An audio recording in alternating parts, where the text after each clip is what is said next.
Kapok dibohongi karena takaran minyak kita tak sesuai, emak-emak di Jember, Jawa Timur mulai memburu minyak curah karena meski harganya hampir sama dengan minyak kita, tapi takarannya sesuai.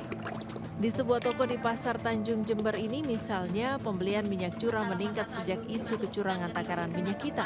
Kebutuhan sehari-hari yang pasti ya. Itu ya. Jadi lebih murah minyak kita sebenarnya ya. Sebetulnya. Terus kan sekarang marak kurang itu timbangannya, jadi saya merasa gimana tertipu lah.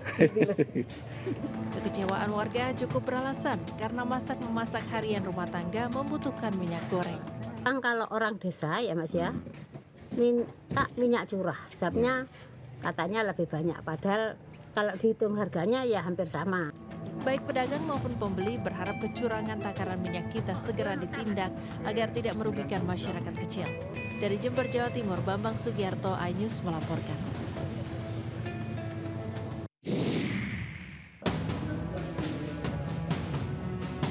Pengadilan Negeri Tindak Pidana Korupsi menolak eksepsi ex-Menteri Perdagangan Thomas Trikasih Lembong atau Tom Lembong dalam kasus dugaan korupsi impor gula tahun 2015 hingga 2016. Eksepsi ditolak karena surat dakwaan jaksa penuntut umum telah memenuhi syarat formal dan material. Menanggapi hal ini, Tom Lembong mengakui tetap menghormati keputusan majelis hakim kendati kecewa. Tentunya kami masih tetap kecewa dengan dakwaan yang kualitasnya patut disesalkan. Ya.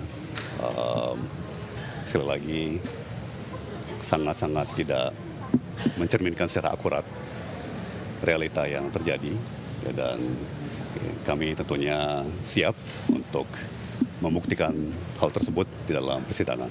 Untuk itu, kuncinya adalah ada di audit BPKP yang Pak Tom sendiri baru diklarifikasi tanggal 20 Januari 2025, sedangkan dia sudah ditahan dari 29 Oktober 2024. Nah, audit itu akan kita dalami, akan kita uji dengan ahli-ahli dan para pakar keuangan. Nanti seperti apa kita saksikan di pengadilan. Kita akan uji semuanya di pengadilan. Adapun Tom Lembong didakwa karena memberi izin impor gula kepada beberapa perusahaan yang tidak layak untuk impor. Atas izin tersebut, negara disebut merugi hingga 578 miliar rupiah. Dari Jakarta, Syahreza Zanski, Muhammad Fakih, iNews melaporkan.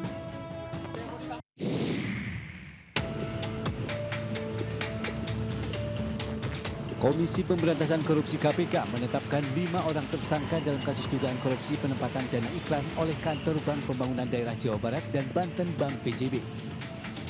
2 tersangka dari internal Bank BJB dan 3 pihak swasta. Dari internal Bank BJB masing-masing YR selaku Direktur Utama Bank BJB dan WH Pimpinan Divisi Corporate Sekretari Bank BJB. YR selaku Direktur Utama sudah mengundurkan diri dari jabatannya sebagai dirut tak lama setelah KPK mengumumkan tindakan penyidikan di Bank BJB. Pelaksana harian Direktur Penyidikan KPK, Budi Sukmo, menjelaskan Bank BJB menggandeng 6 agensi sebagai perantara dengan perusahaan media. Diduga ada perbuatan melanggar hukum yang dilakukan para tersangka dan berakibat pada kerugian keuangan negara lebih dari 222 miliar rupiah. Kami menemukan fakta bahwa lingkup pekerjaan 6 agensi ini ternyata hanya menempatkan iklan sesuai dengan permintaan Bank Jabar Banten.